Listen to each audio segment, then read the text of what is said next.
मंगलाचरण करते हैं। ओम अज्ञानतिमिरान्धस्य ज्ञानाञ्जनशलाकया चक्षुरुन्मीलितं येन तस्मै श्री गुरुवे नमः। श्री चैतन्य मनोभीष्टं स्थापितं येन भूतले स्वयं रूप कदा मह्यं ददाति स्वपदान्तिकं। वन्देऽहं श्री गुरु श्रीयुतपद कमलं श्री गुरु वैष्णवांच च श्री रूपं साग्रजातं सहगण रघुनाथं वितं तं सजीवं स्वाधेतं सावधूतं परिजं सहितं कृष्ण चैतन्य देवं श्री राधा कृष्ण पादान सहगण ललिता श्री विशाखा वितांत च। नमो ओम विष्णुपादाय कृष्ण प्रेष्ठाय भूतले श्रीमते भक्ति वेदांत स्वामिन इति नामिने।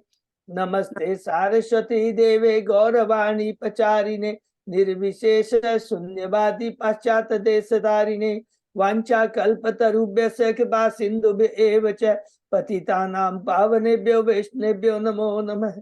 नमो महावदान्याय कृष्ण प्रेम पदायते कृष्णाय कृष्ण चैतन्य नामने गौरत्विषे नमः। हे कृष्ण करुणा सिंधु दीनबंधु जगतपते गोपेश गोपिका कांत राधा कांत नमस्तुते। तप्त कांचन गौरांगी राधे बिंदाबनेश्वरी वृषभानुसुते देवी प्रणमामि हरिप्रिये। नीलांचल निवासाय नित्याय परमात्मने बलभद्र सुभद्रायां जगन्नाथाय ते नमः। जय श्री कृष्ण चैतन्य प्रभु नित्यानंद श्री अद्वैत गदाधर श्रीवासादि गौर भक्तवृंद। मुखं करोति वाचालं पंगु लंघे गिरिं यत्कृपातमहं वन्दे श्री गुरुमदीनतारिणं परमानंद माधवं श्री चैतन्य ईश्वरं। हरे कृष्ण कृष्ण कृष्ण हरे हरे हरे राम राम राम हरे हरे। श्री श्री मंगलाचरण की जय, शिला प्रभुपाद की जय। हरे कृष्णा। आज के श्री भागवतम चर्चा में सभी भक्तों का हार्दिक स्वागत है। दंडवत प्रणाम। के चरणों में मेरा सादर दंडवत प्रणाम है। राधा गोविंद राधा माधव परम वैष्णव गुरु आचार्य की असीम कृपा है, हम सब भक्त लोग मिलकर से भागवत के ऊपर चर्चा कर पा रहे हैं। आज कल हमने नया अध्याय शुरू किया, अध्याय 14। उसके पहले हम लोगों ने 13 अध्याय कंप्लीट किए। संक्षेप में दोहराते हैं। पहला अध्याय है महाराज प्रिव्रत के चरित्र के बारे में। स्वयंभु मनु के बड़े पुत्र हैं कि किस प्रकार वो ब्रह्मा जी का आदेश का पालन करते हुए वो गृहस्थ जीवन में आते हैं और उनके प्रथम पत्नी है वहिष्मति जो कि विश्वकर्मा की पुत्री है। 10 संतान उत्पन्न होती है, उसमें बड़े होते हैं अग्निदि और दूसरी पत्नी से 3 संतान उत्तम चामस तामस और रैरव। ये 3 जो है रैवत जो आगे चल कर करके मनु बनते हैं। दूसरे अध्याय में हम प्रवेश करते हैं। शीर्षक है महाराज आग्निद का चरित्र।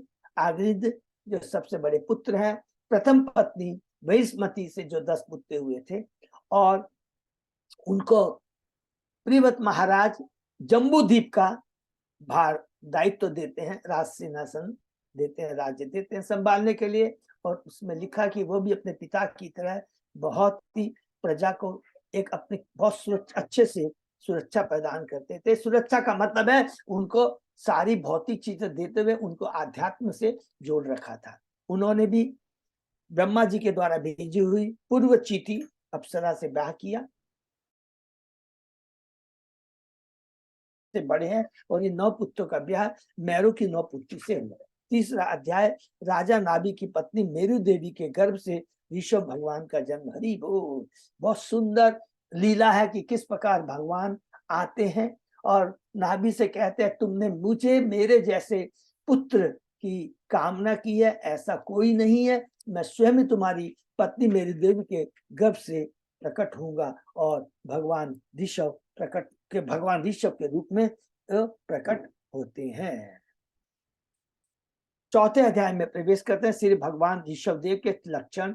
इसमें हमने पढ़ा कि किस प्रकार नाभि अपने पुत्र भगवान ऋषभ के गुणों से आकृष्ट होकर करके उन्हें शासन संभालने के लिए, चलाने के लिए, मार्गदर्शन करने के लिए उन्हें सम्राट के रूप में स्थापित करते हैं। स्वयं चले जाते हैं अपनी पत्नी को लेकर बद्रिक आश्रम में। और उसके बाद में हमने पढ़ा कि किस प्रकार भगवान ऋषभ ने माता जयंती से ब्याह किया। 100 पुत्र उत्पन्न होते हैं, सबसे बड़े पुत्र है भरत महाराज। 81 जो हैं वो वैदिक ज्ञान प्राप्त कर करके योगी ब्राह्मण बनते हैं।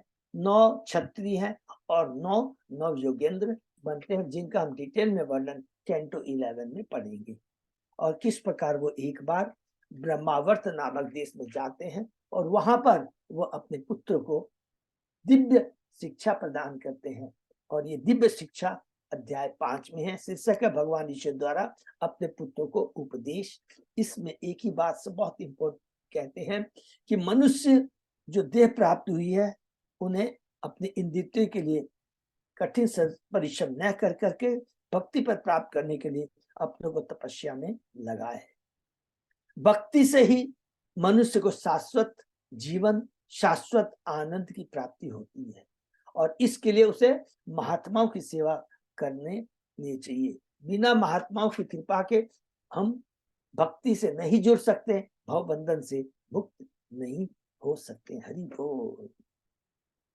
कहते हैं कि वहां पर बहुत सुंदर बात कहते हैं कि जब तक मनुष्य की मुझ वासुदेव में प्रीति नहीं होती तब तक उसे देह बंधन से छुटकारा नहीं मिल सकता। हरि बोल। और उसके बाद में बहुत सुंदर बात कहते हैं कि जो माता पिता, गुरु, आचार्य, आराध्य देव अपने आश्रित को ये न बता सके कि जन्म मृत्यु के चक्र से कैसे निकला जाए, तो वो माता पिता, गुरु, आराध्य देव कहलाने के योग्य नहीं है। और एक बहुत इंपॉर्टेंट पॉइंट कहते हैं कि भक्ति कभी रुक नहीं सकती, वो शाश्वत है।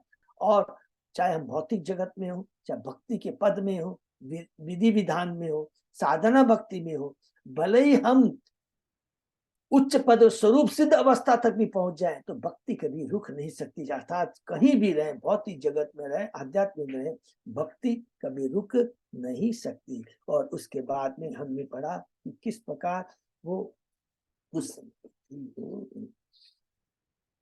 उसके बाद वो कुछ समय के बाद में अपने बड़े पुत्र भरत महाराज को राशिनाथ पर बैठ कर करके सारे भौतिक कार्यों से विरक्ति लेकर के अवधूत का वो आचरण करते हैं। उसमें हमने पढ़ा बहुत वो दिव्य है और उस अवधूत के आचरण को ही उसका दुरुपयोग किया, अनुकरण करके राजा अहरत ने किया था, जो अभी हम लोग ने आगे 6ठे अध्याय में पढ़ा है। तो बहुत सुंदर है। 6ठे अध्याय में प्रवेश करते हैं भगवान ऋषभ देव का चरित्र, जिसमें परीक्षित महाराज बहुत इंपॉर्टेंट बात पूछते हैं किससे, सुखदेव को आश्रम से, कि भगवान ऋषभ तो योग सिद्धि में पारंगत थे, तो उन योग सिद्धि को क्यों नहीं अपनाया। तो उसमें बताते हैं कि हम योग सिद्धि के द्वारा हम अपने इंद्रियों को बस में करना चाहते हैं, मन को बस में करना चाहते हैं, ध्यान की विधि करना चाहते हैं। ध्यान के मतलब योग सिद्धि माने ध्यान योग है। लेकिन उसमें भी कहते हैं कि मन कभी भी धोखा दे सकता है। बहेलिये का एग्जाम्पल हम याद रखेंगे। हरि बोल। इसलिए कहते हैं कि जब तक मन के ऊपर संयम नहीं रख सकते, वो क्या करता है, काम, क्रोध, लोभ, मोह जैसे शत्रु को आश्रय देता है, प्रश्रय देता है। और ये इंद्रिया, मन कभी बस में होंगे, कब बस में होंगे, जब वो भगवान की सेवा में लग जाती है। ये शिक्षा देते हैं। उसके बाद में दक्षिण दिशा में चले जाते हैं ऋषभ भगवान, जंगल की दवाग्नि में अपने को प्रकट करते हैं। और वही दक्षिण देश का एक राजा है अरहत, किस प्रकार वो दुरुपयोग करता है, माने भगवान के आदेश, ऋषभ भगवान के आदेशों का तो पालन नहीं करता, उनके आचरण का अनुकरण कर करके वेद विरुद्ध एक नवीन पद्धति को वो जन्म देता है। यहाँ समाप्त होता है भगवान ऋषभ देव का। उसके बाद में शुरू होता है अध्याय 7 से राजा भरत के चरित्र के बारे में। 3 भरत, पहला राजा भरत, उसके बाद मृग भरत और तीसरा जड़ भरत।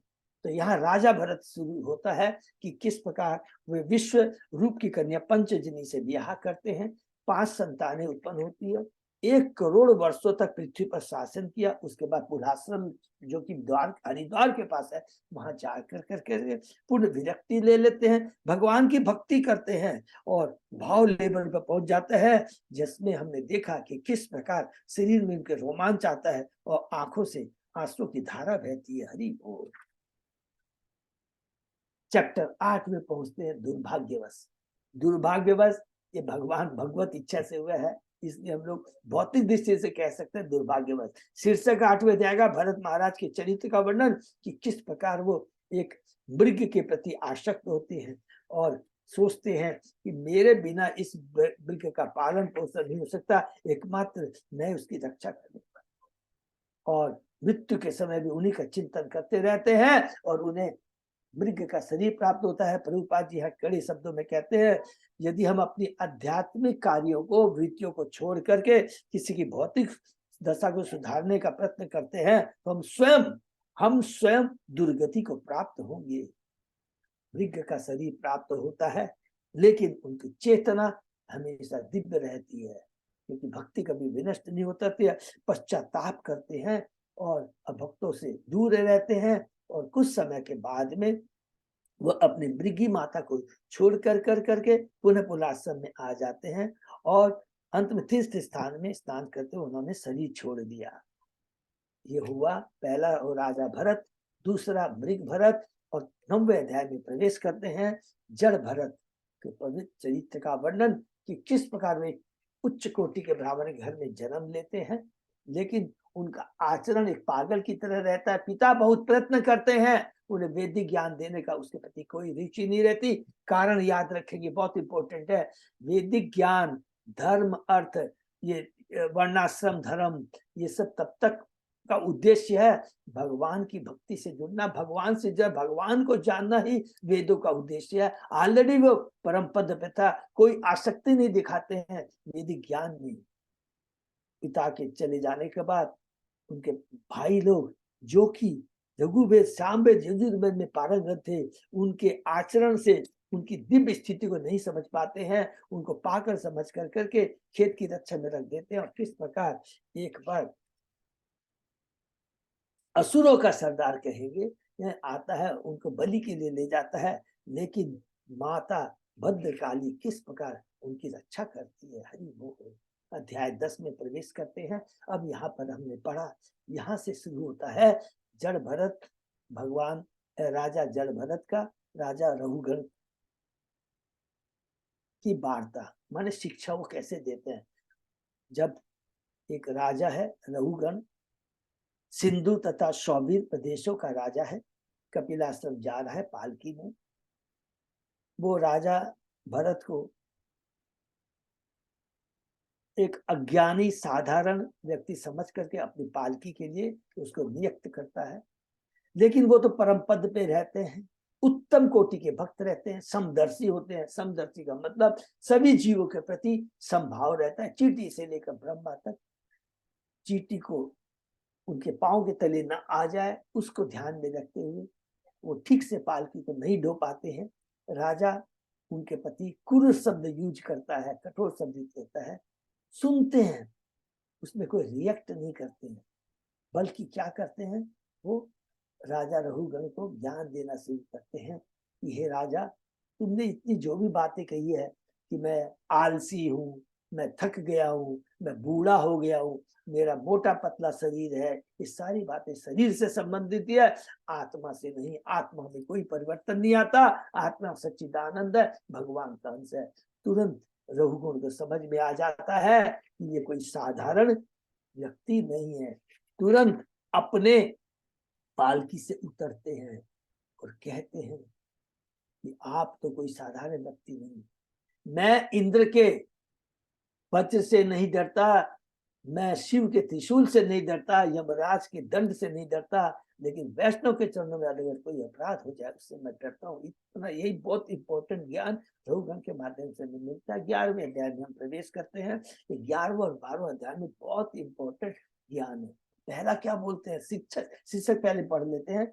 जड़ भरत द्वारा राजा रघुगण को शिक्षा, उसके पहले वार्ता था और यहाँ पर शिक्षा देते, क्योंकि इसलिए बढ़कर बुद्धि शिक्षा देते। क्या शिक्षा दिया? पहला, हम बद्धजीव कई बार हम लोग बहुत भौतिक ज्ञान प्राप्त कर लेते हैं और अपने को बहुत बड़ा योगी ज्ञानी कहते हैं, लेकिन आध्यात्मिक दृष्टि से यहाँ पर राजा जड़ भरत क्या कहते हैं कि आप अनुभवी होने का नाटक कर रहे हैं, आप अनुभवी, लेकिन वास्तव में आप अनुभवी नहीं है। अनुभवी कौन नहीं है? जो द्वंद्वों से ग्रस्त है उसको आप अनुभवी कैसे कर सकते हैं? हम द्वंद्वों से ग्रस्त है। द्वंद्व में तीन गुणों के प्रभाव में आकर सुख दुख लाभ हानि जय प्रजा के प्रति हमारी आसक्ति रहती है, कभी सुखी कभी दुखी। कहते हैं कि इस भौतिक जगत में उच्च कुल, उच्च शिक्षा, रूप, धन, ये सभी पूर्व जन्म के अनुसार मिलते हैं, लेकिन इनका भी अंत होता है। छिड़े पुण्य मर्त लोकम। और इस तरह के लोग जो भौतिकता में आसक्त रहते हैं वो वेदवादी कहलाते हैं, और उन्हें तत्ववादी बनना है। जो तत्ववादी होता है उसको मालूम रहता है कि जीवन का लक्ष्य क्या है। और जब तक हम वेदवादी रहते हैं, बहुत सुंदर बात हमने पढ़ा, चाहे हम कर्मी हो, चाहे ज्ञानी हो, चाहे योगी, इनमें भी तीनों में आसक्ति होती है। और इसमें इन तीनों, कर्मी है सकाम कर्म चाहता है, ज्ञानी है भौतिक जैसे छुड़ा दिव्य ब्रह्म ज्योति में मिलना चाहता है, और जो ध्यानी है वो क्या अष्ट सिद्धियां प्राप्त करना चाहता है। तो भगवान का जो भक्त होता है वो सदैव तीन गुणों से ऊपर होता है। अतः अपने मन को जब तक हम भौतिकता में लगाए रखेंगे, शुभ और अशुभ के प्रति आसक्त होंगे, ये दोनों ही शुभ अशुभ परोपकार माने भौतिक परोपकार की बात करते हैं, ये भक्ति के सिद्धांतों के विरुद्ध है। हरि बोल, एकदम क्लियर का। जब तक मन इंद्रिया भगवान की भक्ति में नहीं लग जाती है, तब तक जीवात्मा का कल्याण नहीं है, वो भव बंधन से मुक्त नहीं हो सकता है। 12वें अध्याय में फिर बताते हैं कृष्ण माने कृष्ण तत्व के बारे में, इसमें विशेष कहा गया है। कहते हैं, बहुत सुंदर बात कहते हैं। क्या कहते हैं? ये संपूर्ण भौतिक जगत एवं इस भौतिक जगत की सारी वस्तुएं श्री भगवान की शक्ति का ही रूपांतर मात्र है। माया श्री कृष्ण की शक्ति है किंतु वह उनसे पृथकता है। और कहते हैं जब हम यह समझ लेंगे कि कृष्ण ही सभी कारणों के कारण हैं, तो हमारा तभी ज्ञान पूर्ण होगा। पहला ज्ञान, हरि बोल। उसके बाद में कहते हैं बिना भगवान की कृपा के बिना, कृष्ण की भक्ति के बिना कोई चीज का अस्तित्व नहीं है। और यदि हम भगवान के बारे में जान जाते हैं तो और कुछ जानने की आवश्यकता नहीं रहती है। हरि बोल। केवल कृष्ण के बारे में ज्ञान, तत्व ज्ञान और कुछ ज्ञान, यही परम ज्ञान है और इसी में हमारा परम कल्याण है। और इस ज्ञान को प्राप्ति के लिए हमें शुद्ध भक्तों के संग रहना चाहिए, उनकी चरणों की धूलि से हमें स्नान करना चाहिए। शुद्ध भक्ति संगति से ही पूर्ण ज्ञान प्राप्त हो सकता है, और उस ज्ञान की तलवार से हम अपने भौतिक आसक्ति को काट सकते हैं। और जब भौतिक आसक्ति कट जाएगी तो कृष्ण के नाम गुण लीलाओं में, समन कीर्तन में आनंद आएगा, और जब उसमें हम लग जाएंगे तो हमारा जीवन धन्य हो जाएगा, भौतिक जगत से छुटकारा मिल जाएगा। 13वें अध्याय में प्रवेश करते हैं। अब राजा रोहगण एक एलिगोरिकल स्टोरी जिसको हम कहते हैं, जो कि हमने भी पहले पढ़ा था, उसके बारे में पुरंजन की कहानी यहाँ पर बताते हैं। भावाग्नि का वर्णन कहते हैं। एक व्यापारी है, जंगल में प्रवेश करता है, लुटेरे उसको मिलते हैं, इंद्रियों के रूप में, पत्नी के रूप में, संतान के रूप में, मित्र के रूप में, अर्थात सियार, भेड़िया और सिंह। कभी कभी वह मच्छरों से निरंतर विक्षुब्ध रहते हैं, अर्थात जो ईर्ष्यालु व्यक्ति है। कभी कभी अपनी पत्नी के प्रति आकर्षित हो जाते हैं, जो कि बवंडर की धूल की तरह है। और कभी कभी झिंगुर होते हैं, जो सदैव हमें पीछे से चक्कर मारने का प्रयत्न करते हैं। समाज, मैत्री तथा प्रेम से प्राप्त सुख मरुस्थल की भांति है। कहते हैं हम इस भौतिक जगत में आते हैं, अपने से पहले माता पिता को खोते हैं, और उसके बाद में जैसे ही पुत्र की प्राप्ति होती है, नवजात शिशु के प्रति आकृष्ट हो जाते हैं। किंतु जैसे ही वृद्धावस्था में पहुंच जाते हैं तो सिंध की धार रूपी माने भयभीत हो जाते हैं। किससे? हम रोग से ग्रस्त हो जाते हैं और उसके बाद में रोग सताता है, बुढ़ापा सताता है। उससे बचने के लिए पुनः हम लोग सारस, गीध और धूर्त के बगुलों के पीछे पड़ जाते हैं, के पीछे के चक्कर में आ जाते हैं। स्वरूप अर्थात स्वामियों, योगियों, अवतार, ढोंगियों के चक्कर में पड़ जाते हैं, लेकिन हमारा उसमें कल्याण नहीं होता है।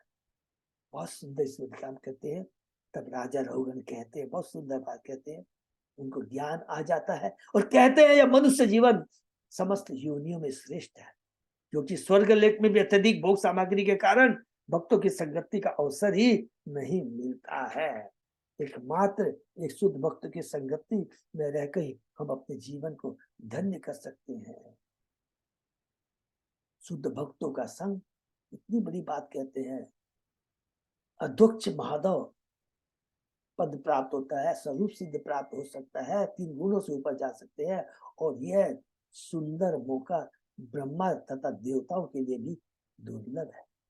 और उसके बाद में कहते हैं, अपने को सरेंडर करते हैं और कहते हैं आपके क्षण मात्र के ज्ञान से, उसके पहले ज्ञान के पहले कहते हैं आपके क्षण मात्र संग से, एसोसिएट से, समागम से मैं समस्त तर्कों, अहंकार और अविवेक से मुक्त हो गया हूं, जो भौतिक जगत के बंधन के मूल कारण है। उसके बाद में यहाँ पर सुखदेव गोस्वामी जी कहते हैं, इस प्रकार राजा जड़ भरत ने रघुगण को आत्मा की वास्तविक स्थिति बताई, और चूंकि राजा रघुगण ने विनीत भाव से, बहुत सुंदर बात है, विनीत भाव से जड़ भरत से क्षमा मांग ली थी, इसलिए राजा भरत ने उन्हें क्षमा कर दिया। प्रभुपाद जी कहते हैं वैष्णव सामान्यतः परम दयालु होते हैं, और जब कोई उनके चरणों में समर्पण कर देता है, गलती मांग लेता है, पाप कर्मों से मुक्त हो जाता है, अन्यथा वो पाप कर्म बने रहते हैं। हरि बोल। उसके बाद में राजा परीक्षित कहते हैं अंत में कि हे सुखदेव गोस्वामी, अल्प ज्ञानियों के लिए आपने ये जो रूपक ज्ञान दिया, जो दिव्य ज्ञान दिया, हमके समझने के बस बाहर है, इसलिए कृपा करके पुनः उन्हें हमें खोल करके बताइए, एकदम प्रॉपर वर्ड लिखा, खोल करके बताइए, माने डिटेल में बताइए। उसके लिए हम लोग अध्याय 14 में प्रवेश करते हैं। शीर्षक है भवाटवी का वर्णन। वो आज हम लोग ने कल समरी पढ़ा था, और आज आप श्लोक वाइज इसको डिटेल में पढ़ेंगे। ओम नमो भगवते वासुदेवाय। ओम नमो भगवते वासुदेवाय। ओम नमो भगवते वासुदेवाय। नारायण नमस्कृत नरम चैव नरोत्तमं देवी सरस्वती व्यासं ततो जयम् उदीरये। नष्टप्रायेषु अभद्रेषु नित्यं भागवत सेवया भगवती उत्तम श्लोके भक्ति भवति नैष्ठिकी। कृष्णाय वासुदेवाय देवकी नंदनाय च नंद गोप कुमाराय गोविंदाय नमो नमः। आराधयो भगवान भजेश तनय ततदाम वृंदावनम रमया काचित उपासना व्रजवधु वर्गेण्य कल्पिता। श्रीमद् भागवतम प्रमाणम अमलम प्रेमा पुमठो महान। श्री चैतन्य महाप्रभो मतमिदं तत् आदरो न पर। हरे कृष्ण कृष्ण कृष्ण हरे हरे, हरे राम राम राम हरे हरे। कैंटो 5 अध्याय 14 शीर्षक भवाटी का वर्णन। श्लोक 1 से हम शुरू करते हैं। सहोवाचा माने स्वरूप सिद्ध भक्त सुखदेव गोस्वामी कहते हैं, क्या कहते हैं?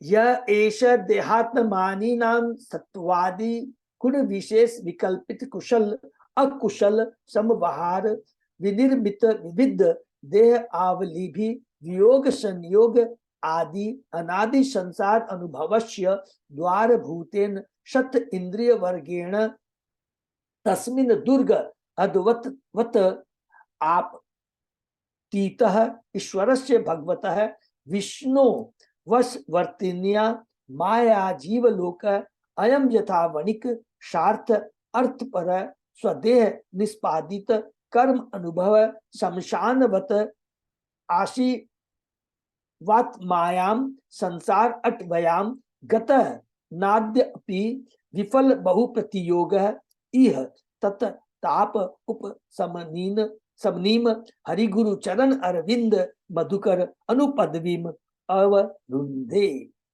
हरि बोल। राजा परीक्षित ने जब श्री सुखदेव गोस्वामी से भौतिक वन का अर्थ स्पष्ट करने के कहा तो उन्होंने इस प्रकार उत्तर दिया, हे राजन, वणिक की रुचि सदैव धन उपार्जन के प्रति रहती है, माने व्यापारी।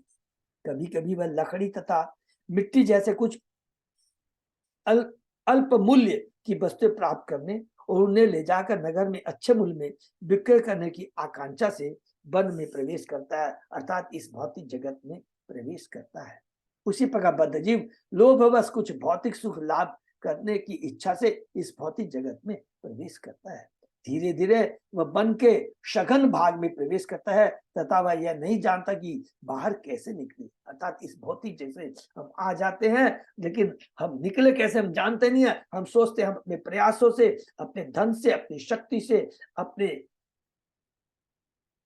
जो हमारे इर्द गिर्द जो हमारे जो लोग हैं उनके माध्यम से निकल पाएंगे, लेकिन ये हमारी अज्ञानता है।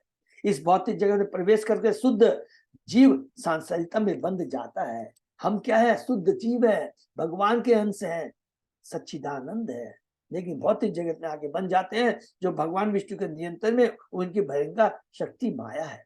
इस प्रकार जीवात्मा बहिरंगा शक्ति के बस में बहिरंग ये वसीभूत हो जाता है। स्वतंत्र होने तथा वन में भटकने के कारण वह भगवान की सेवा में सदैव तत्पर रहने वाले भक्तों का संग प्राप्त नहीं कर पाता। एक बार देहात्म बुद्धि के कारण वह वहां के वसीभूत होकर एक के पश्चात एक अनेक प्रकार के शरीर धारण करता है और भौतिक गुणों सतो रजतमो गुण के द्वारा प्रेरित होकर कर्म में प्रवृत्त होता है। इस प्रकार बद्धजीव कभी स्वर्ग लोक तो कभी भूलोक, कभी पाताल लोक तथा निम्न योनि में प्रवेश करता है। इस प्रकार अनेक देहों के कारण वह निरंतर कष्ट सहन करता रहता है। ये कष्ट तथा पीड़ाएं कभी कभी निश्चित रहती है, कभी ये आशय होती है तो कभी नहीं। ये शारीरिक दशाएं बद्ध जीव को मनोकल्पना के कारण प्राप्त होती है। वह अपने मन तथा पंच इंद्रियों का उपयोग ज्ञान प्राप्ति के लिए करता है और इन्हीं से विभिन्न देह तथा विभिन्न दशाएं प्राप्त होती है। बहिरंगा शक्ति माया के नियंत्रण में आकर जीव को इन इंद्रियों का उपभोग करके दुख उठाना पड़ता है। वह वास्तव में छुटकारा पाने की खोज में रहता है, किंतु सामान्यतः वह भटकता है। यद्यपि कभी कभी कठिनाई के पश्चात उसे छुटकारा मिल जाता है। इस प्रकार अस्तित्व के लिए संघर्षशील रहने के कारण उसे भगवान विष्णु के चरण कमलों में भ्रमों के साथ अनुरक्त भक्तों की शरण नहीं मिल पाती है। हरि बोल। ये बहुत सुंदर बात लिखा। देखिए कई बार क्या होता है, एक एग्जाम्पल में हमको पूरा इसमें पूरा मर्म ज्ञान हो। सपोज कीजिए किसी व्यक्ति को राजा दंड देता है, नदी में ले जाता है, उसका चोटा पकड़ करके उसे पानी में डुबाता है, सांस नहीं ले पाता है, बहुत कष्ट पाता है, फिर उसको निकालता है पानी से तो थोड़ा सा सांस मिलता है। तो कभी भी हमको थोड़ा सा इस भौतिक आराम मिलता है, हाँ ये बहुत आराम है, फिर उसको डुबाता है अंदर और फिर निकालता है। हमारी एग्जैक्ट वही अवस्था है। हम पानी में डूबे रहे हैं, डूबे हुए हैं, सांस नहीं ले पा रहे हैं, लेकिन थोड़ा सा कभी किसी का सुख मिल जाता है, अर्थात पानी से 1 मिनट के लिए निकाल दिया जाता है, हाँ बहुत आराम मिल रहा है, फिर पुनः हमको पानी में डुबा दिया जाता है, कष्ट पाते हैं। और इसी तरह इस भौतिक जगत में हमारा जीवन इसी तरह बीतता चला जाता है। उसके बाद शरीर छोड़ने के बाद एक के बाद दूसरा शरीर मिलता है। यहाँ पर लिखा है कभी स्वर्ग में, कभी नरक में, कभी पाताल, अर्थात 84 लाख योनि में घूरता रहता है। और इन 84 लाख योनियों को कवर करने के बाद ही एक मनुष्य योनि मिलती है। ये बात नारद जी ने कहा था। ये किनको वो ये 10 पुत्र थे, प्राचीन वरिष्ठ के जो पुत्र हैं उनको उन्होंने नारद जी ने कहा था। ये बहुत इंपोर्टेंट है, प्रचेता। ठीक है, तो तात्पर्य में क्या इस श्लोक में सबसे महत्वपूर्ण सूचना हरि गुरु चरण अरविंद मधुकर अनुपदवी। इस भौतिक जगत में बद्धजीव स्वकर्मवश भटकता रहता, स्वकर्मवश अपने कर्म के कारण, और कभी कभी अत्यंत कठिनाई से इससे छूट पाता है। तात्पर्य यह कि जीव कभी सुखी नहीं रहता, वह अपने अस्तित्व के लिए निरंतर संघर्ष करता है। वास्तव में उसका एकमात्र प्रयोजन गुरु के समय जाकर उन्हीं के माध्यम से भगवान के चरण को स्वीकार करना है। एकमात्र उसका कर्तव्य, होता है कि गुरु के चरणों में जाकर दिव्य ज्ञान प्राप्त करना है। श्री चैतन्य बाबू ने इसकी व्याख्या इस प्रकार की, गुरु कृष्ण प्रसादे पर भक्ति लदा भी। इस भौतिक जगत रूपी वन या नगर में अस्तित्व के लिए संघर्ष करने वाले प्राणी वास्तव में सुखी नहीं है। वे मात्र विविध पीड़ाओं एवं इच्छा का भोग कर रहे हैं। सामान्यतः ऐसी पीड़ाएं जो अशुभ है, वे इन दुखों से मुक्ति पाना चाहते हैं, किंतु अज्ञानवश ऐसा नहीं कर पाते। उनके लिए जो वेद में कहा गया तत् विज्ञानार्थ स गुरुम एवाभि गच्छेत। जब अस्तित्व के लिए संघर्ष में इस भौतिक जगत रूपी वन में जीव खो जाता है, तो उसका प्रथम कार्य होता है ऐसा प्रमाणीभूत खोज निकालना जो श्री भगवान के संकल्प में निरंतर अनुरक्त रहे। तात्पर्य है कि यदि वह अस्तित्व के लिए संघर्ष से छुटकारे इच्छुक होता है, तो उसे चाहिए कि प्रमाणिक गुरु खोजे और उनके चरण कमल में रहकर शिक्षा प्राप्त करे। इस प्रकार वह इस संघर्ष से बाहर निकल सकता है। तो अदिति प्रणिपातेन परिपर्पेन सेवया उपदेशंति ते ज्ञानम ज्ञानी तत्व दर्शन। बहुत इंपॉर्टेंट है, गीता के 4 अध्याय का 34वां। यहाँ भौतिक जगत की तुलना वन से की गई है। अतः यह तर्क किया जा सकता है कि कलयुग में आधुनिक सभ्यता मुख्यतः नगरों में ही स्थित है, किंतु एक बड़ा नगर विशाल वन के तुल्य है। सच यह है कि नगर का जीवन वन में रहने की अपेक्षा अधिक घातक है। हरि बोल। यदि कोई व्यक्ति बिना किसी मित्र और आश्रय के किसी नगर में प्रवेश करता है, तो उसके लिए उस नगर में आश्रय पाना और निवास करना वन में रहने से भी अधिक कठिन है। इस पृथ्वी पर अनेक बड़े बड़े नगर है और जहां भी दृष्टि जाती है अहर्निश जीवन संघर्ष छिड़ा दिखता है। लोग 70-80 मील की गति से मोटर कारों में इधर उधर दौड़ते रहते हैं, जो जीवन संघर्ष का दृश्य उपस्थित करता है। उन्हें भोर में शीघ्र उठकर मोटर में द्रुत गति से यात्रा करनी होती है। इससे सतत दुर्घटना का भय बना रहता है और काफी सावधानी बरतनी पड़ती है। अपने वाहन में रहकर भी मनुष्य अनेकानेक दुश्चिंताओं से घिरा रहता है तथा उसका संघर्ष कदापि मंगलमय नहीं होता। मनुष्य के अतिरिक्त बिल्लियों तथा कुत्तों जैसी योनियां भी अपने अस्तित्व के लिए अहर्निश कठिन संघर्ष करती है। इसको भी अंडरलाइन कर लें। मनुष्य के अतिरिक्त बिल्लियों तथा कुत्तों जैसी योनियां भी अपने अस्तित्व के लिए अहर्निश कठिन संघर्ष करती है। कुत्ते को एक रोटी के लिए द्वार पे द्वार जाना दुत्कार सुननी पड़ती है। इस प्रकार जीवन संघर्ष चलता रहता है और वह बद्धजीव एक स्थिति से दूसरे स्थिति को प्राप्त होता है।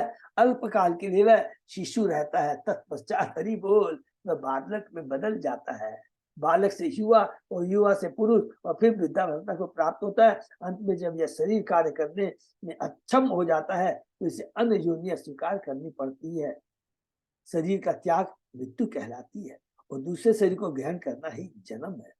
मानव शरीर धारण करने का यही लाभ है कि वह प्रमाणिक गुरु प्राप्त करके उनके माध्यम से श्री भगवान को प्राप्त कर ले और इस जन्म मृत्यु जरा व्याधि का जो ये चक्कर है, इस चक्कर से मुक्त हो जाए। यह कृष्ण भावना आंदोलन मानव समाज के सदस्यों को जो मूर्ख प्रचारों की वाक्य रचना द्वारा मार्ग से भ्रमित किए जाते हैं, अवसर प्रदान करने के लिए चलाया गया है।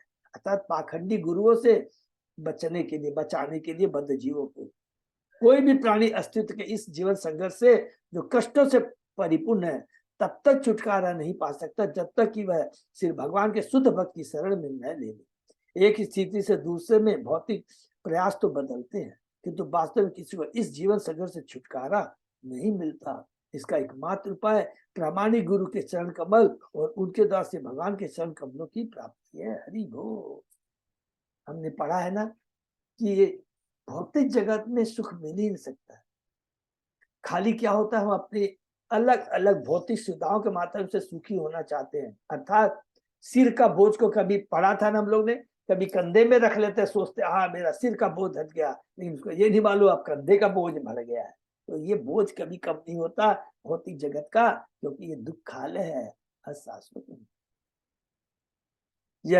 यस्यामु हवा एते सट इंद्रिय नामान कर्मणा दस्या एव ते तत् यथा पुरुष्य धनम यत किंचित धर्म औपयिकम बहुकृच अधिगतम साक्षात परम पुरुष आरान लक्षणों ये अशो धर्म तमतु सांपराय उदाहरिंतो तत् तत् धमर्यम धनम दर्शन स्पर्शन श्रवण आस्वादना व घ्राण संकल्प व्यवसाय गृह ग्राम्य उपभोगेन कुनाथस्य अजितात्मनो यथा सार्थस्य विलुम्पन्ति।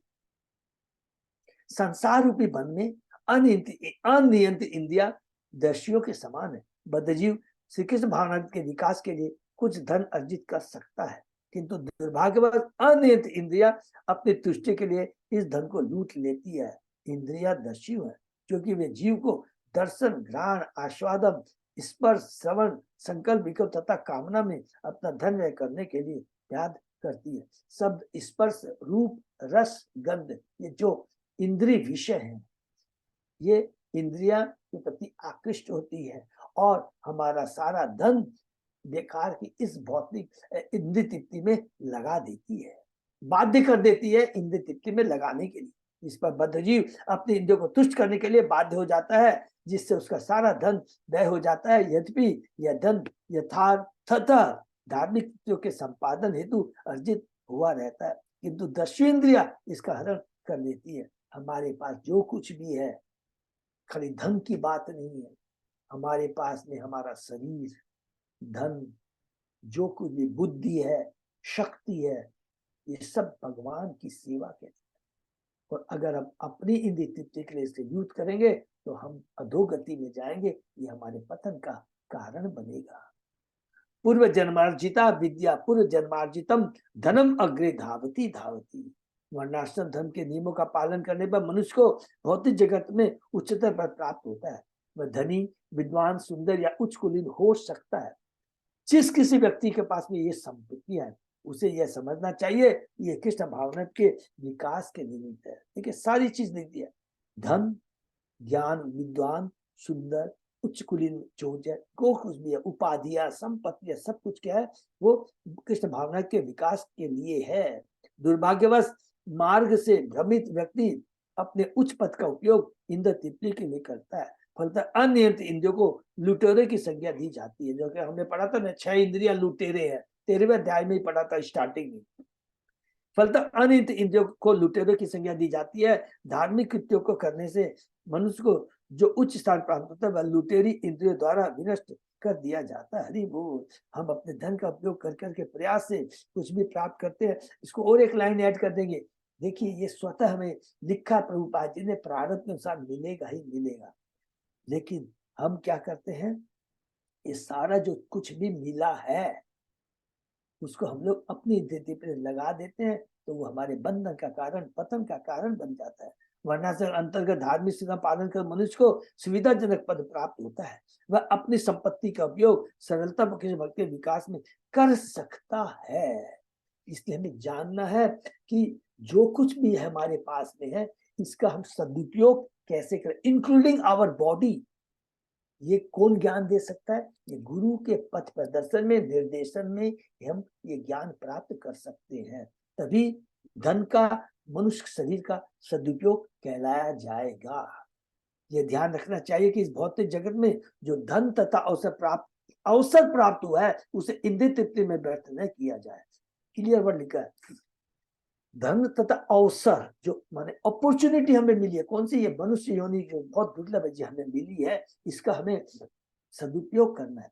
वे कृष्ण भावना की उन्नति के लिए, हरि बोल, यह कृष्ण भावना अभियान एक सुनिश्चित विधि के द्वारा व्यक्तियों को मन तथा 5 ज्ञानेंद्रियों पर संयम करना सिखाता है। मनुष्य को चाहिए कि वह थोड़ी तपस्या करे और भक्ति के निमित्त जीवन के अतिरिक्त अन्य किसी बात पर धन को व्यय न करे। इंद्रिया चाहती है कि सुंदर सुंदर वस्तु देखी जाए, फलतः मंदिर में श्री विग्रह की सज्जा पर धन व्यय किया जाए। हरि बोल। इसी प्रकार जीवा केवल उसी भोजन का आस्वादन करे जिसे श्री मूर्ति को अर्पित किया गया, अर्थात प्रसाद को ही खाली ग्रहण करे। नाक का उपयोग श्री विग्रह को समर्पित पुष्पों को सूंघने में, कानों का उपयोग हरे कृष्ण महामंत्र का कीर्तन सुनने में किया जा सकता है। इस विधि से इंद्रियों का नियमन एवं सदुपयोग कृष्ण भावना के विकास में किया जा सकता है। इस पर अपने उत्तम पद को सांसारिक इंद्रिय तृप्ति तथा यथा अवैध यौन संबंध, मांस भक्षण, मादक द्रव्यों के सेवन तथा जुआ के लिए विनष्ट नहीं होने देना चाहिए। इस भौतिक जगत में मोटर कार चलाकर रात्रि कालों में समय नष्ट कर या जलपान घर में घृणित भोजन का स्वाद देकर मनुष्य अपने वैभवशाली पद को खो देता है। इस प्रकार लुटेरी इंद्रिया बद्ध जीव द्वारा अत्यंत श्रम से संचित संपत्ति को लूट लेती है। हरि बोल। देखिए प्रभुपाद जी अपने तात्पर्य में कितने कठोर शब्द कहा है कि कितना बार वैभवशाली पद को खो देते हैं। मनुष्य योनि बहुत दुर्लभ है, इसको व्यर्थ बिताना इस सबसे बड़ा हमारा नुकसान है। अथच यत्र कौटुंबिका दारापत्य आदयो नामना कर्मण वृक श्रृगाला इवानिक्षतो अपि कदर्यस्य कुटुंबिनः उरणकवत संरक्ष्यमाणं निश्तो अपि हरन्ति। हे राजन, इस भौतिक जगत में स्त्री पुत्रादि नाम से पुकारे जाने वाले कुटुंबी जन वास्तव में भेड़ियों तथा सिगालों की भांति विहार करते हैं।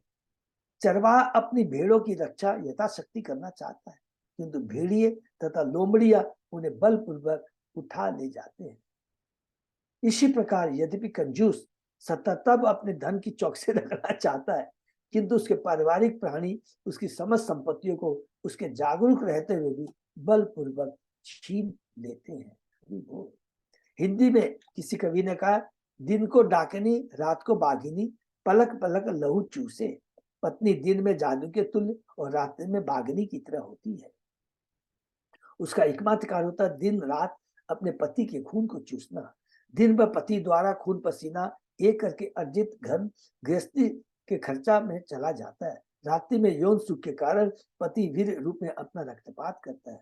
इस प्रकार वह अपनी पत्नी द्वारा चूसा जाता है, किंतु वह इतना उन्मत्त रहता है कि वह उसका बहुत अच्छी तरह भरण पोषण करता है। इसी प्रकार बच्चे भी भेड़िए सिगाल तथा लोमड़ियों के तुल्य है। जिस प्रकार भेड़िए सिगाल व लोमड़िया चरवाहे के सतर्क रहने पर भी मेमने को उठा ले जाती है, उसका बच्चे भी पिता का धन ले लेते हैं, यद्यपि इस धन की देखरेख पिता ही करता है। इस प्रकार कुटुंबीजन भले ही पत्नी तथा संतान कहलाते हो, किंतु वास्तव में वे हैं लुटेरे।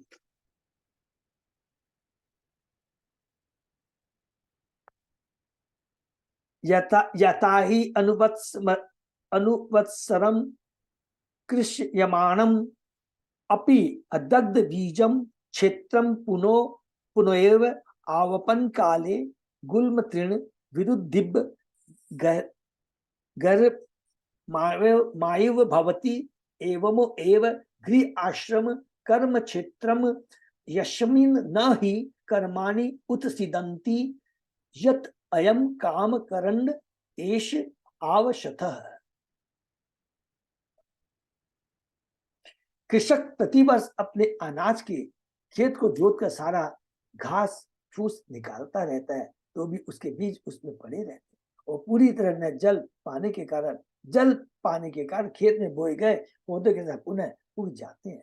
घास फूस को जोतकर उलट देने पर भी वे सघन रूप से ऊपर निकल आते हैं। हरि बोल। इसी प्रकार गृहस्थाश्रम एक कर्म क्षेत्र है। जब तक गृहस्थाश्रम भोगने की कामना पूरी तरह भस्म नहीं की जाती, तब तक वह पुनः पुनः उदय होती रहती है। पात्र में बंद कपूर को हटा लेने पर भी पात्र से सुगंध नहीं जाती है। उसी प्रकार जब तक कामनाओं के बीज विनष्ट नहीं कर दिए जाते, तब तक सकाम कर्म का उच्छेद नहीं होता। हरि बोल। बहुत ही पावरफुल है। जितना भी हम देखिए क्या लिखा है, कामनाओं के बीज को नष्ट करना है, नहीं तो क्या होगा, हाथी स्नान के समान होगा। कई बार होता है ना, हम लोग अच्छा हम ये चीज कर लेते हैं, ये करने हैं, यज्ञ कर लेते हैं, योगा कर लेते हैं, देवताओं की मतलब कुछ भी आप कर लीजिए, मन को इंद्रियों के में बस कर अलग अलग काम कर लीजिए, तो क्या होता है, टेम्परेरी हमारी कष्ट दूर हो सकते हैं, टेम्परेरी को हमारी इच्छाएं दब सकती है, लेकिन इच्छाओं का जो बीज है वो जब तक नष्ट नहीं करेंगे, अर्थात जो जिससे इच्छा जागृत उसको नष्ट नहीं करेंगे, तो ये हमारी इच्छा ही जागृत परमानेंट खत्म हो जाए, एकमात्र हरिनाम से हो सकती है। पाप करते हैं, पाप हमारे नष्ट हो सकते हैं पूजा करने से, यज्ञ करने, नहीं, पाप करने की प्रवृत्ति नष्ट नहीं होती है जब तक हम कृष्ण की भक्ति में नहीं जुड़ते, हरि नाम से नहीं जुड़ते हैं, शुद्ध भक्तों के संग से नहीं जुड़ते हैं, तो हमारी पाप करने की प्रवृत्ति कभी भी नष्ट नहीं हो सकती है। बार बार खत्म करेंगे फिर उग जाएगी, जैसा कि एक किसान के संग में होता है, या कितना कृषक के बारे में कहा है। जब तक प्राणी मात्र की कामना से भगवान की सेवा में पूर्णतः समर्पित नहीं की जाती, तब तक संन्यास लेने के बाद भी गृहस्थ आश्रम की इच्छा बनी रहती है। हरि बोल। हम लोग सब कुछ छोड़कर संन्यास में चले गए जंगल में, लेकिन इच्छा क्या है? अभी भी परिवार के प्रति, भोग के प्रति, हर चीज के प्रति रहती है। कभी कभी कोई व्यक्ति हमारे समाज इस्कॉन में भावावेश में आकर संन्यास ग्रहण करता है, किंतु उसकी कामना पूर्णतः विनष्ट नहीं हुई रहती है, अतः अपनी प्रतिष्ठा तथा अपने नाम को लज्जित करके भी वह पुनः गृहस्थ आश्रम में चला जाता है। देखिए प्रभुपाद जी ने क्लियरली दिया है, इसलिए कभी भी नहीं बोलेंगे कि कोई कभी इस्कॉन में कभी ऐसा हो, नहीं, स्वयं प्रभुपाद जी ने कह दिया है। यह उत्कंठ कामनाएं तभी पूर्णतः छार हो सकती है जब कोई प्रभु की सेवा भक्ति में पूर्णतः संलग्न हो जाए। हरि बोल।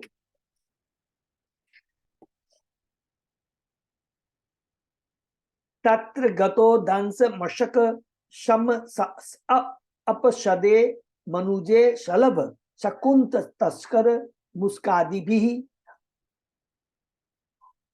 उपरुद्यमान भई प्राण क्वचित परिवर्तमान अस्मिन् अध्वनि अविद्या काम कर्म भी उपरक्त मनसा अनुपन्नार्थम नरलोकम गंधर्व नगरम उपपन्नयम इति मिथ्यादिशि अनुपश्यति।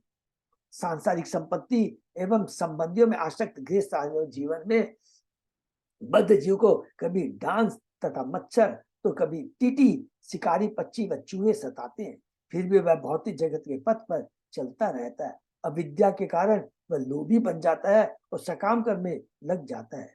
क्योंकि उसका मन इन कार्यकलापों में रमा रहता है, इसलिए उसे यह भौतिक जगत नित्य लगता है, जबकि वो क्या टेम्परेरी है। यद्यपि वह गंधर्व हवाई महल की भांति अनित्य है।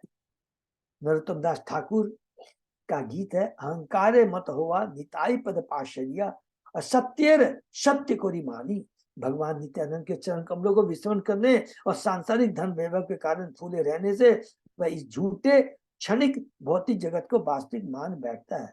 यही वह भव रोग है। हरि बोल। ये जीवात्मा निरंतर और आनंद पूर्वक है, माने आत्मा सच्चिदानंद है, किंतु दुखी भौतिक अवस्थाओं के बावजूद वह ज्ञानवश इस भौतिक जगत को ही वास्तविक मान लेता है। बार बार प्रभु भाजी देखिए हम क्या रिमाइंड करते हैं, ये मनुष्य योनि बहुत दुर्लभ है, हम आत्मा है, हम सच्चिदानंद है, हम भगवान के अंश है। हमारा कर्तव्य, हम दास हैं, दास का कर्तव्य है अपने पिता, अपने स्वामी की सेवा करना, उसके संरक्षण में रहना, तो हमारा जीवन धन्य हो जाएगा। भौतिक जगत में रहते हुए भी हम निर्भय हो जाएंगे, क्योंकि भौतिक जगत भय से बंधा हुआ है। कहते हैं ना, भौतिक जगत के अंदर में क्या है?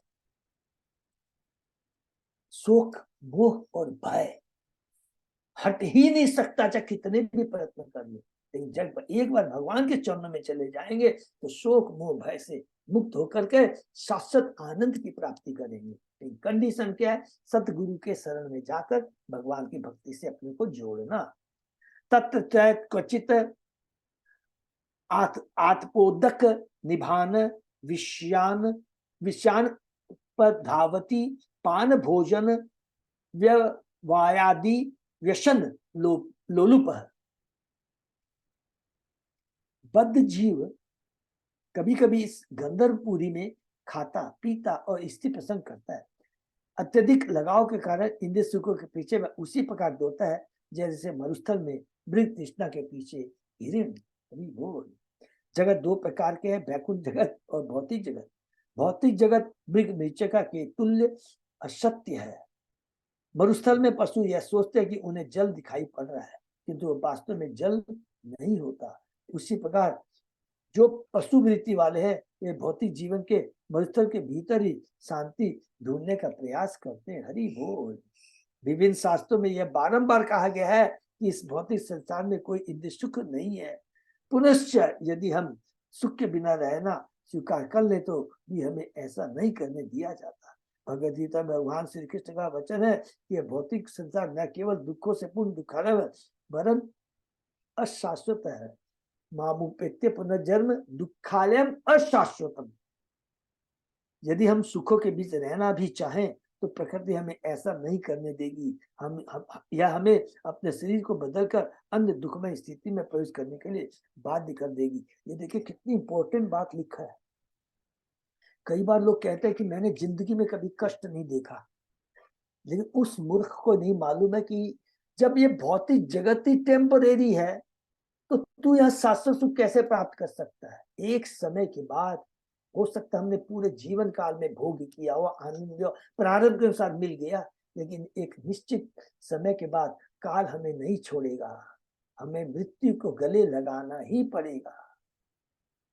ये चीज हमको जानना चाहिए। क्वचित च अशेष दोष निधनम पुरीश विशेषम तत्वर्ण गुण निर्मित मति सुवर्णम उपादित शती अग्निकाम कातर इवो को इवोल मुख पिशाचम। हरि बोल। कभी कभी जीवात्मा स्वर्ण के नाम से अभिज्ञात पीले मल की अपेक्षा करके उसको पाने के लिए दौड़ता है। ये स्वर्ण भौतिक वैभव एवं ईर्ष्या का साधन है और इसके कारण जीवात्मा अवैध यौन संबंध धुत मांसा तथा मादक द्रव्यों के सेवन में तत्पर होने में समर्थ होता है। जरूर व्यक्ति स्वर्ण के रंग से उसी पर आकृष्ट होता है जिस प्रकार वन में जाड़े से तीव्रता मनुष्य दलदल में दिखने वाले प्रकाश को अग्नि समझ बैठता है। हरि बोल। परीक्षित महाराज ने कलयुग से उसका राज्य छोड़कर तुरंत चले जाने तथा 4 स्थानों, सबको याद है ना, वेश्यालय कैंटो 1 में हमने पढ़ा था। 16 अध्याय से लेकर के 19 अध्याय तक के अंदर में परीक्षित महाराज के बारे में लिखा है ना, किस प्रकार वो कली को दंड देते हैं। वैश्यालय, मदिरालय, बद्धशाला तथा दूध। वैश्यालय अपवित्रता, अवैध संग। मदिरालय नशा करना। बद्धशाला माने नॉन वेज खाना तथा दूध किया माने गैम्बलिंग में रहने के लिए कहा। किंतु कलयुग ने किसी एक स्थान में रहने के लिए प्रार्थना की जिससे चारों सम्मिलित। तब महाराज परीक्षित ने ऐसा स्थान दिया जहाँ स्वर्ण संचित होता है। स्वर्ण में पाप के चारों तत्व पाए जाते हैं। फलतः परमार्थ जीवन में जहां तक संभव हो स्वर्ण से बचना चाहिए। जहां स्वर्ण रहेगा वहां अवैध यौनाचार, मांसाहार, दूध कीड़ा तथा मादक द्रव्य सेवन के चारों रहेंगे। क्योंकि पश्चिमी जगत के लोगों के पास प्रचुर स्वर्ण है, अतः वे इन चारों पापों से शिकार होते हैं। स्वर्ण का रंग अत्यंत चमकीला होने से सांसारिक प्राणी इसके पीले रंग के प्रति अधिक आकर्षित है, किंतु यह स्वर्ण वास्तव में एक प्रकार का मल ही है। हरि बोल। जिस व्यक्ति का यकृत खराब हो गया जाता है उसका मल पीला होता है। इस मल का रंग सांसारिक प्राणी को वैसा ही आकर्षण लगता है जैसे गर्मी चाहने वाले व्यक्ति को कच्छ लगा। कितने कठोर शब्दों में देखिए प्रभुपाद जी एक एक चीज को यहाँ पर बता रहे हैं। अथ कदाचित निवास पानीय द्रविणादि अनेक आत्मोपजीवन नाभिनिवेश इतस्याम संसाराट वयाम इत परिधावती।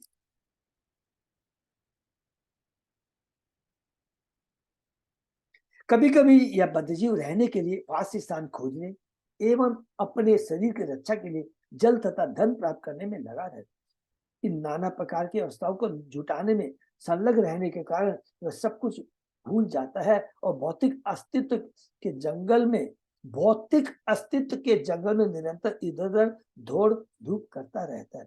जैसा कि इसके पूर्व कहा जा चुका है, निर्धन वणिक जंगल में इसलिए जाता है कि वहां उसे सस्ती वस्तुएं मिल सकेगी जिन्हें लाकर वह नगर में लाभ सहित बेचेगा। बद्ध जीव कभी कभी इस भौतिक जगत में पूर्ण रूप से स्वतंत्र होकर करके भोगना चाहता है। अपने को सोचता है कि I am the proprietor, I am the controller और आई एम द एंजॉयर। किंतु वह अपनी देह तथा आत्मा को तुष्ट करने में इतना लीन हो जाता है कि उसे कृष्ण से अपने पूर्व संबंध का स्मरण ही नहीं रह जाता। क्योंकि ऐसे ही भौतिक जगत में आता है, 3 गुणों से बच जाता है और वो मात्र सारी सुविधाओं की खोज करता है। इस प्रकार जीवात्मा की एकमात्र व्यवस्था भौतिक क्रियाकलापों में रहती है। जीवन के उद्देश्य को न जानते हुए भौतिकतावादी निरंतर भौतिकता के पीछे दौड़ता है। प्रचुर आवश्यक वस्तुएं प्राप्त कर लेने पर भी जीवन के उद्देश्य को न समझने के कारण उसकी कृत्रिम अवस्थाओं में वृद्धि होती जाती है और वह अधिकाधिक उलझता जाता है। वह ऐसी स्थिति उत्पन्न कर लेता है जिसमें उसे अधिकाधिक आराम की जरूरत रहती है। भौतिकतावादी को प्रकृति के रहन सहन का कर्म मर्म ज्ञान नहीं होता। भगवद गीता में पुष्टि की गई है, प्रकृति क्रियमाणी गुणे कर्माणि सर्वथा अहंग विवरात्मा कर्ता नीति मन्यते। संपूर्ण कर्म वास्तव में प्रकृति के गुणों द्वारा संपादित होते हैं, परंतु गुणों से उत्पन्न माने 3 गुणों से उत्पन्न अहंकार से मोहित जीवात्मा अपने को इतना कर्ता मान बैठता है। लोभ के कारण जीवात्मा अपने मन में यह धारणा बना लेता है कि इसका भोग करना चाहिए। इस प्रकार फंसकर विभिन्न देहों में प्रवेश करता है और कष्ट पाता है। हरि बोल। प्रभु हम लोग विराम देते हैं। सेम चीज जो हम लोगों ने 13वें अध्याय में पढ़ा है। परीक्षित महाराज सुखदेव गोस्वामी से कहते हैं, मुझे इसको डिटेल में समझाइए, क्योंकि हम लोग माने हम बद्ध जीवों के लिए बता रहे हैं और हम लोग को ये मन में आ सकता है, हम लोग यहाँ जितने लोग बैठे हैं ये चीज तो हमको मालूम है, मालूम होने के बावजूद भी, ज्ञान होने के बावजूद भी अपने जीवन में उतारना इतना आसान नहीं है, बहुत दुर्लभ है, नामुमकिन नहीं है लेकिन बहुत दुर्लभ है। और यही चीज दुर्लभ सुलभ हो जाएगी यदि हम कृष्ण के आदेश का पालन करते हैं शास्त्र का। और कृष्ण का आदेश एक ही मात्र है, त्वदिति परिपातेन परिपरेशेन सेवया उद्देश्यन्ति ते ज्ञानम ज्ञानी तत्व। ये बहुत इंपॉर्टेंट श्लोक है, इसको रोज बार बार याद करेंगे, ध्यान देंगे तो समझ में आ जाएगा। सदगुरु के शरण में जाना, उनके एक बार हम शरण में चले जाते हैं उसके बाद गारंटी है माया दूर दूर भाग जाएगी। जैसे ही चोर उटक्के हैं आपके पीछे पीछे हमारे घूमते रहेंगे, लेकिन जैसे ही देखते कि पुलिस के वो शरण में चला गया है वो भाग जाएंगे, कुछ भी नहीं कर पाएंगे हमारा, नहीं तो हमको हमेशा नोचते रहेंगे। कोई मीठी वाणी बोलकर नोचेगा, कोई बेवकूफ बना के नोचेगा, कोई पीछे से चक्कू मारेगा, लेकिन सब हमें लूटने के ही चक्कर में रहेंगे। और कितनी कड़ी बात लिख दिया है, देखिए बोलते बाहर की बात तो छोड़ो, हमारे घर के ही मेंबरी इंद्रियां, माने हमारे घर के मेंबर का सबको समझ में आ गया, हमारी स्वयं की इंद्रियां, ज्ञान इंद्रियां, मन हमें धोखा देती रहती है। फिर कहा कि पति के प्रति, पत्नी के प्रति, बच्चों के प्रति आसक्ति, ये क्या है, सब हमारे को लुटेरे हैं। इसका मतलब क्या हुआ, इनके संग हमारा संबंध अच्छा होना चाहिए, अच्छा व्यवहार होना चाहिए, लेकिन आसक्ति नहीं होनी चाहिए। इसको पढ़ते पढ़ते याद आता है अंग महाराज पुत्र की बहुत इच्छा करते हैं, लेकिन पुत्र जब कुपूत आता है तो दुख होता है, लेकिन जब दुख होने के बाद में खुशी हो जाते हैं। क्या बोलते हैं, अरे मैंने जैसा पुत्र मिला है, मैं धन्य देता हूं भगवान को, धन्यवाद देता हूं पुत्र को, जिसके चलते मेरी आसक्ति भौतिक जगत पुत्र के प्रति खत्म हो गई, अब मैं भगवान से जुड़ पाया हूं। सोचिए कितना सुंदर सूक्ष्म तत्व ज्ञान है। तो ऐसा बात नहीं, मतलब बोलने का यही है, सुख दुख लाभ हानि जय पराजय आते रहेंगे, उसके प्रति हमें दुखी नहीं होना है, उसके प्रति सुख भी नहीं ज्यादा व्यतीत करना है।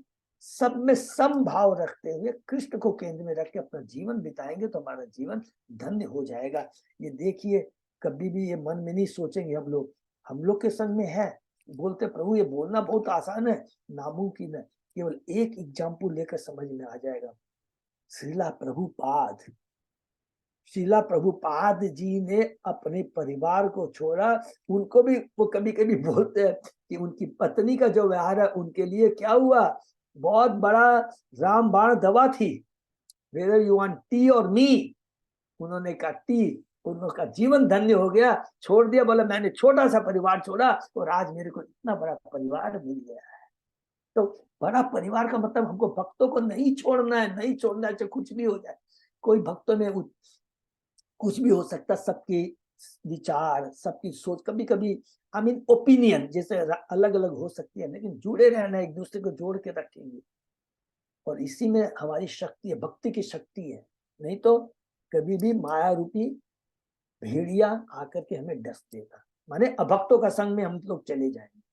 क्या कैसे मन में आता है, अरे यार यहाँ भी तो ऐसा होता है, इससे तो अच्छा हम अपने भक्तों के बीच ही रहेंगे।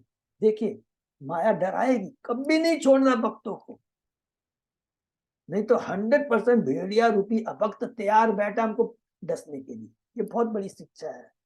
हरे कृष्णा, विराम देते। किसी का कोई प्रश्न? हरि बोल, हरि बोल। अजय पोदार प्रभु। हाँ प्रभु जी, कोई अनाउंसमेंट है प्रभु? बस जो चल रहा है कंटिन्यू गीता दान का। तो ये अरे गीता दान का हरि बोल, इसको ध्यान रखिएगा। 1 दिसंबर से शुरू हुआ, 15 जनवरी तक है, डिस्काउंटेड रेट में है। तो प्लीज जिसके भी जैसे भी सामर्थ्य हो उसके लिए जरूर इसका सदुपयोग, इसका लाभ उठाएंगे, ठीक है ना। कल नंबर 1 मैसेज भी आया था ऐसे ग्रुप में कि जो भी गीता आपने दे रहे हैं इस पर गंगा सागर सासर अयोध्या में भी डिस्ट्रीब्यूट की जाएगी। हाँ हरि बोल। हाँ प्रभु प्रभु जी। हाँ प्रभु बोलिए प्रभु, अरुण प्रभु। प्रभु ये हिंदी वाले अभी कितने की मिल रही हैं? 250 प्रभु। 250 मिल रही हैं? हाँ प्रभु, 250 रुपये है प्रभु। ठीक है प्रभु, तो प्रभु उसमें 20 मेरी लेना, 20 मेरी। हरी बोल, हरी 20 बोल। है ना? ठीक है प्रभु, 20 में आपके नाम से वहां पर बुक कर देता हूँ। हरी बोल। ठीक प्रभु जी। बहुत बहुत धन्यवाद अरुण प्रभु। एक कार्टून में 22 आती है प्रभु। है माता जी। एक कार्टून में 22 गीता आती है ना? हाँ 22, हिंदी इंग्लिश सबकी अलग अलग क्वांटिटी आती है माता जी। हिंदी की मोस्ट प्रोबेबली 24 आती आई, मेरे को जहाँ तक याद है। 24 आती है, इंग्लिश की कम आती है, तो सब में अलग अलग आती है, ठीक है ना। तो सब लोग जितना भी सामर्थ्य हो जरूर इसका करना है, नंबर 1। और नंबर 2 वही रिपीट करेंगे, 17 तारीख का हमारा महामिलन है। प्लीज सब लोग, और कोई दूसरा प्रोग्राम नहीं करेंगे। और माता जी लोग, क्योंकि बच्चों का तो माधव प्रिय माता जी ने बता दिया ना, उन लोगों का तो उसी दिन प्रोग्राम है, तो नहीं आ पाएंगे बच्चे, प्रोग्राम नहीं कर पाएंगे, लेकिन कम से माता जी लोग कीर्तन वगैरह कर सकती है। हरे कृष्ण, ठीक है ना। और शाम को ही है 4 से 6, मैसेज भी मिल गया होगा। से माता जी लोग भजन करेंगी, टाइम बता दीजिए कितना बजे करना है इनको भजन? शुरू में ही करेंगे भजन, टाइम 4 बजे से शुरू होता है, तो हम लोग ऐसे कर सकते हैं 4 से 4:30 तक कर सकते हैं, ठीक है ना। ठीक है, तो जितना टाइम उस हिसाब से कर लेंगी माता जी लोग। हाँ जिस हिसाब से जैसे प्रभु आएंगे, हाँ, तो तब तक करेंगे। बहुत अच्छा लगता है जब माता जी लोग सब कीर्तन करते थे, ये तो सब शांत बैठे रहते, लेकिन कीर्तन चलता रहता तो लगता है कि हमारा प्रोग्राम शुरू हो गया, अब कंटिन्यू हो रहा है। उसके बाद प्रभु आएंगे, तो माता जी लोग जितना तैयार करेंगे, जितना समय मिलेगा कर लेंगे। वो जगह वही मेवाड़ी फाइनल है ना फिर? हाँ प्रभु, मेवाड़ फाइनल है प्रभु, मेवाड़ फाइनल है प्रभु, इसीलिए वो अब हम चेंज नहीं कर रहे हैं प्रभु। कल कंफर्म हो गया, मेवाड़ फाइनल कर दिया रमेश नागर प्रभु ने, तो उन्होंने बहुत किया, कोई 1-2 उनके पास में आया था, लेकिन नहीं, उन्होंने कह दिया नहीं, हम यहाँ पर चेंज नहीं करेंगे, अगर करना है तो वो बोले कि आप लोग श्याम वेंकट ले सकते हैं। ये कल कंफर्म कर दिया सतीश गुप्ता प्रभु ने हमको, ठीक है ना। हरी बोल, बहुत अच्छा। हरे कृष्णा। से भक्तों का बहुत बहुत धन्यवाद। आज का सेशन विराम देते हैं, फिर कल सुबह 7 बजे। हरि